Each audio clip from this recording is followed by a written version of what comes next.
Nakuha sa bagong champion ang labing paspas pagtapos sa Ironman Triathlon nga gipahigayon kaghapon dinhi sa Subo.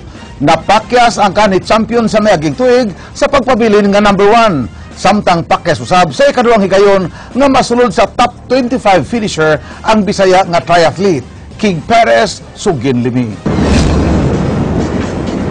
Bisan nga giuwan ng Ironman karong tuiga, adunay 2,150 ka mga triathletes nga gikan sa 35 ka mga nasod ang miapil sa lumba. Ang triathlon no sa kalumba nga naglangkob sa paglangoy, pagbisikleta ug dagan. Una niini mao ang dulan 2 kilometros nga paglangoy nga sundan sa 90 kilometro nga pagbisikleta nga miagi sa mga dakbayan sa Lapu-Lapu, Mandaue, Cebu ug Talisay. Gitapos kini sa 21 kilometros nga dagan subay sa kadalanan sa Punta Engaño, dakbayan sa Lapu-Lapu. Ang top 25 ka mga triathletes ang mo-qualify sa Ironman World Championship nga ipahigayon dito sa Estados Unidos karong Setyembre. Ang two-time Olympian nga Australiano nga si Courtney Atkinson ang champion sa Pro Men Division sa Ironman nga mitapos sulod sa 3 ka oras 58 ka gutlog 7 ka segundo.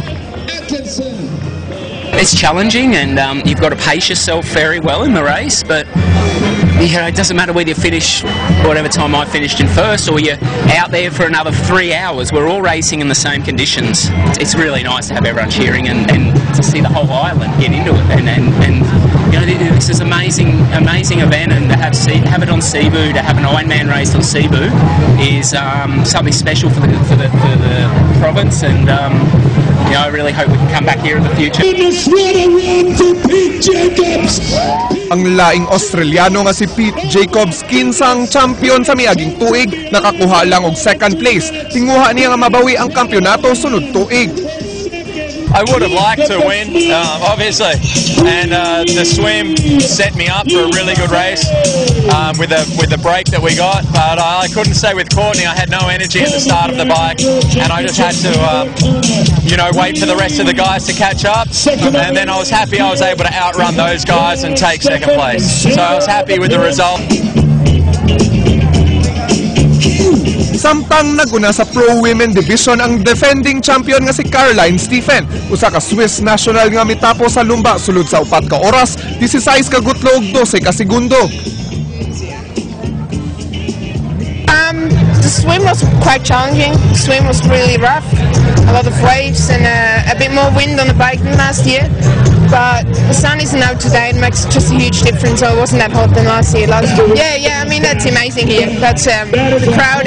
I don't know any races where you get that much crowd and school kids on the race course. It's pretty amazing.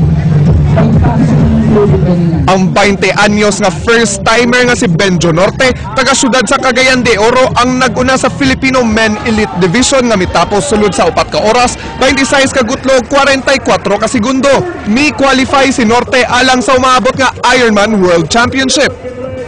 Siyempre, masaya. Kasi first time ko, last year, 7th place lang ako. Ngayon, talagang gusto ko mag-champion. Napakasaya kasi maraming nag-cheer sa iyo sa bike at sa kasaran. Kaya sulit yung pinapalabas mo na yung lakas. Samtang ang Cebuano Elite Triathlete nga si Noy Hopson wala nagmalampuson nga masulod sa top 25 qualifier sa ikaduha nga higayon. Matod ni Hopson nga maayo ang pagsugod niini, apan na problema kini human na flat ang ligid sa bisikleta niini. It's really frustrating lang because I don't have that many chances left. I'm 38 years old, so it's getting harder every year to make the sacrifices, make the necessary commitment to really get in shape for this race. King Perez, News 5. Giundang sa race organizers ang ikaduhang hugna sa Iron Kids kun triathlon sa mga bata. Mibunok ang kusog nga uwan ug unos diyang naghinapos ang unang hugna nga gisalmutan sa mga bata nga nagpangidaron og 11 ngadto sa 12 anyos. Andrea Patenia, Sugin Limi. Dulan sa 2 ka gatos ka bata ang midumog sa dakbayan sa Lapu-Lapu niadtong Sabado sa buntag, kuyog ang ilang mga pamilya aron mosalmot sa ikalimang Iron Kids Triathlon. Pasado lasay sa buntag sa dihang gisugdan ang Wave 1 race kung diin bida ang mga bata sa 11 to 12 ug 13 to 14 years old age categories. Gisugdan ang triathlon course sa 100 meter swimming, 10 ka kilometrong bike ride, ug 2 ka kilometrong dagan. Bisan sa linghod nga edad, gipakita na sa mga bata ilang kusog ug endurance aron lang mahuman ang lumba. Waig sapayan ang kakapoy ug gani, klaro nga enjoy kaayo sila sa kompetisyon. Apan ingon og sa mas nag-enjoy pa ang ilang mga ginikanan nga way puas sa pag-cheer alang sa ilang mga chikiting. Hapit na unta mahuman ang Wave 1 race sa dihang nibundak ang kusog nga uwan. Ang mga tao nag-iyahay sa pagpasilong ubos sa mga tents. Apan bisan pa sa kusog nga uwan, aduna gihapoy mga bata nga milahutay gihapon sa lumba. Sa dihang mihunong na ang uwan, gianunsyo dayon sa event host nga kanselado na ang Wave 2 race nga langkuban unta sa mga batang sa 6 to 8 ug 9 to 10 years old category. 6 to 8, 9 to 10, full refund.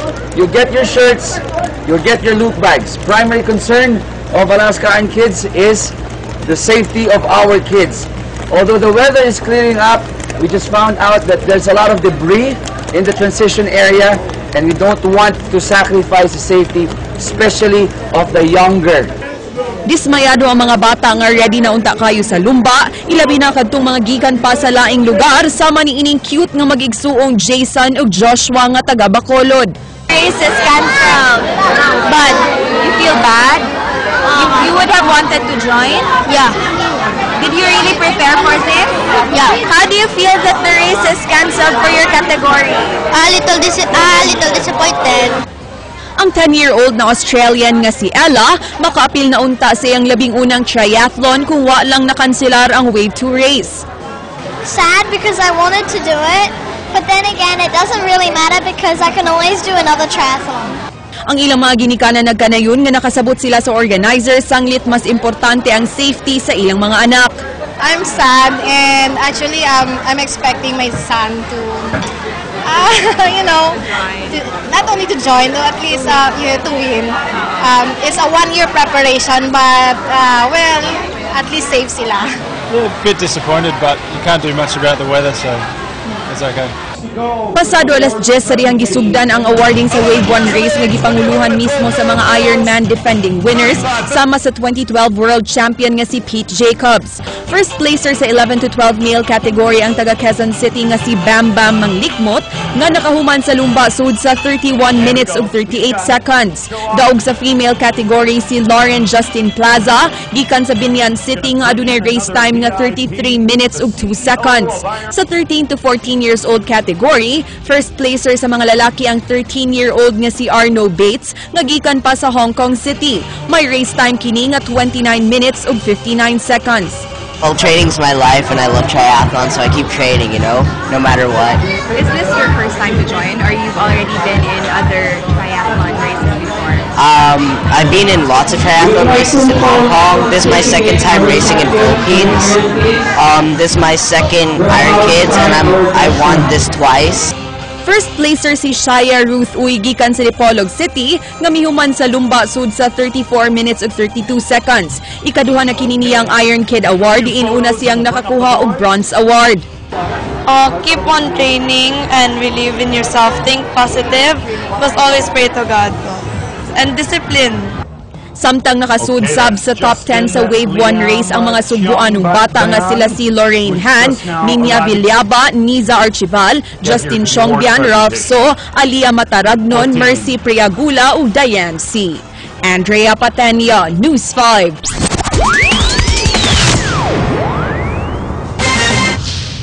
Mahimo nang musangat og reklamo batok sa mga wala mutugan sa tinuod nga Pinoy-anan sa ilang pagrehistro alang sa barangay elections. Ang listahan sa mga botante ana-ana sa mga munisipyo ug City Hall. Apan ang mureklamo adunay bayranan. Dennis Tanok, Sugin Limi. Ipapilit sugod karong adlaw sa mga munisipyo o City Hall, lukop lalawigan ang listahan sa mga panganog address ni adtong narehistro sa gipaygayong registration sa COMELEC alang sa barangay ug SK elections. Matod ni Election Officer Attorney Ferdinand Guhilde sa buhatan sa COMELEC Provincial Supervisor, kini na ang higayon nga maka-file og reklamo kadtong dunay mga pagduda sa mga nagparehistro.